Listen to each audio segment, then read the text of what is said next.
You've probably beaten the dragon hundreds of times by now, but today I'm doing it differently. No pickaxe, no sword, no shield, not even flint and steel. Just me and my bare fists. Let's create the world first, then we'll dive into our mission. I gave it a name that's truly one of a kind and original. I'm diving into hardcore mode to spice things up and crank the intensity to the next level. By the way, this is like my 4th attempt at this challenge, so a like would definitely make it feel more worthwhile. I spawned in a snow biome, chopped down a tree, and then set off on a quest for a village to find some food, and with a dash of luck, maybe even some iron. On my way to the village, I spotted a ruined portal and couldn't resist checking out what treasures the chest might hold. Then I got disappointed when it was just full of junk, but hey, at least now I've got piglin protection for the Nether. I didn't realize I had taken the flint and steel from the ruined portal, but once I noticed, I dropped it immediately. After a long time wandering around the world, I finally stumbled upon a village. After checking out the village, I borrowed a few beds. Okay, maybe more than just a few. Then I spotted a golem and decided his fate was in my hands. And you know what I did next? Then I found a campfire and thought, why not fire up a quick barbecue? This chest had a saddle and some horse armor in it. Who knows, maybe I'll find a trusty steed to ride in the future. After crafting my first bucket, I bid farewell to the village and set off on a quest for a lava pool to build my nether portal. After finding the lava pool, I filled my bucket with water and got to work building the portal. After I tackled everything I knew how to do, it was time to watch a tutorial to figure out the rest. I poured the water over the lava, smashed the cobblestone block with my bare fist, grabbed the water back, and rushed straight back to the tutorial. After finishing the last few blocks, the portal was finally complete.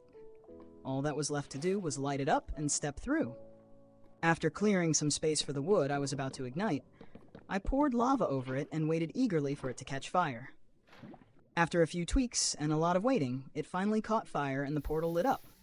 Before hopping into the Nether, I decided to gather more food, knowing I wouldn't survive long with what I had. So I built a boat and sailed to the next village. Or slid, to be more precise. After reaching the village, I stocked up on more food and essential resources. Then I left the game and forgot to start the recording, so here I am in the Nether taking down an Enderman.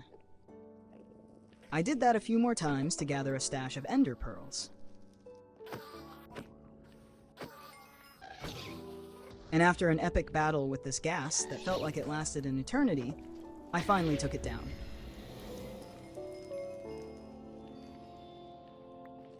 I got tired of battling Endermen, so I set off on a quest for a fortress to snag some blaze rods. But luck was on my side. It was right near the portal. When I reached the fortress, I found it completely empty, so I made myself at home and began looting the chests. I discovered a ton of useful items, then set off on a quest to locate the blaze spawner. Fortunately, the spawner was just far enough away that blazes weren't spawning, giving me plenty of time to devise a plan. This is the part that's gotten me killed the most in the past. After some thought, I think the plan is to cover the spawner so I can block the blazes and take them down easily. But after just a little while, I managed to finish the plan. I decided to add some trapdoors to make it harder for them to hit me. Then I crafted some hoppers with the remaining iron, so I wouldn't have to go in there every time a blaze dropped a rod. And of course, I placed them in the wrong spots, so they barely helped at all. But even though the spawner cage didn't work exactly as planned, I finally got my first blaze rod. Then I got my second, and third, then fourth, and fifth, then sixth, and finally seventh. Then I headed back to the portal and re-entered the overworld. I gathered more food, visited a village I thought was new, but turned out to be the same one as before, and then dove straight back into the Nether to grab the last ender pearls I needed. And after snagging the final ender pearl, I made my way back.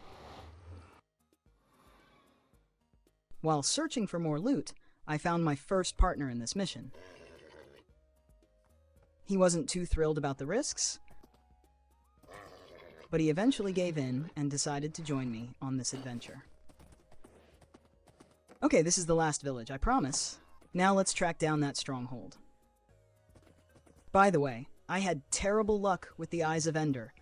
I lost nearly half of them by the time I finally found the location. Just when I thought the stronghold was way off in that direction, I realized I had to turn back. After tossing what seemed like the last eye of Ender to find the stronghold, I was left with just 8 eyes. Now all I had to do was dig down and hope to stumble upon the end portal. It took a while, but I finally struck gold and found it. After looting the first chest, which had almost nothing in it, I found the end portal. This pesky silverfish got me into a bit of trouble, but then I had a brilliant idea and managed to destroy their spawner. Now, the problem was, I didn't have the 11 eyes of Ender I needed, because I'd lost them while searching for the stronghold. So I had to explore the entire place, which took an insane amount of time. After finding just 1 ender pearl, I crafted myself some better armor. Given the time constraints for this video and my own sanity, I decided to use cheats to get the remaining eyes of Ender. I never expected 14 eyes of Ender wouldn't be enough for this adventure. So, I threw my last ender pearl, turned on the cheats, and gave myself the eyes of Ender. Now, all that was left was to place the eyes and leap into the portal. Wish me luck.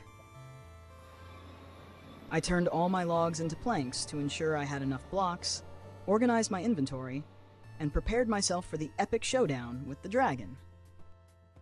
So here's the plan. First, I'll climb every tower using the water bucket, and I'll destroy every crystal to stop the dragon from regenerating. Then, I'll use the beds I've gathered to finish him off. I started with the caged towers since they're easier and quicker to handle. Thanks to their height, and the fact that I can stand in water while destroying the crystals, I could take them out efficiently. Now let's take care of the rest.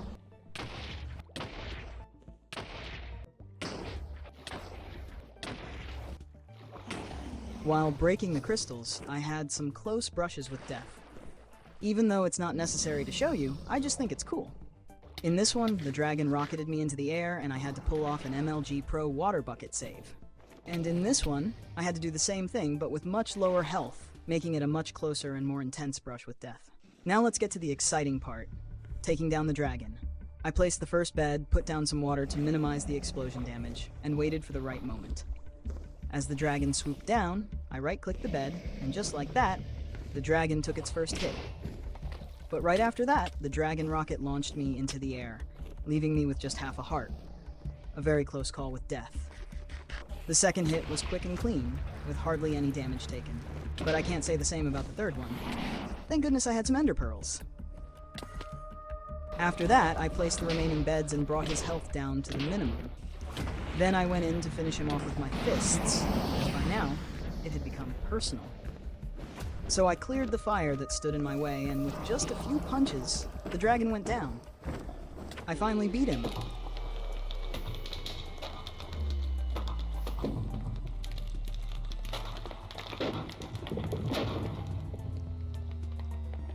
I grabbed the XP and the egg as trophies of my victory. Then I did something unplanned, but much more exciting to truly mark the end of my journey. I embarked on a final quest to find the Elytra. Little did I know, the end city was just a few hundred blocks away. Upon reaching it, I realized it didn't have a boat. So, my journey continued, but not before looting the end city. I climbed to the top, opened the chest, and nearly decked myself out in full diamond gear. History repeated itself. I left the game for a few hours, and when I returned, I forgot to start recording. But there I was, near the first end city with a boat above my head. All I had to do was reach it. Of course, I had to gather some ender pearls first. I used the shulkers to levitate as high as possible. Then, without considering the consequences, I threw my last and only ender pearl, hoping for the best. Just a few steps away from completing the challenge, I boarded the boat, looted the chests, grabbed the elytra and the dragon head, and took to the skies for my victory flight. Then I headed to the nearest portal, only to realize I was out of blocks. I had to come up with a plan, and it worked. Now, let's head back to the overworld and complete this challenge. I jumped into the portal and watched most of the credits, because I didn't remember them being like that. And then, there I stood, victorious, after completing this trucking challenge. Thank you so much for watching and sticking around till the end. I hope you guys enjoyed the video. I'm Artair, signing off. I forgot to tell them to subscribe. Maybe next time.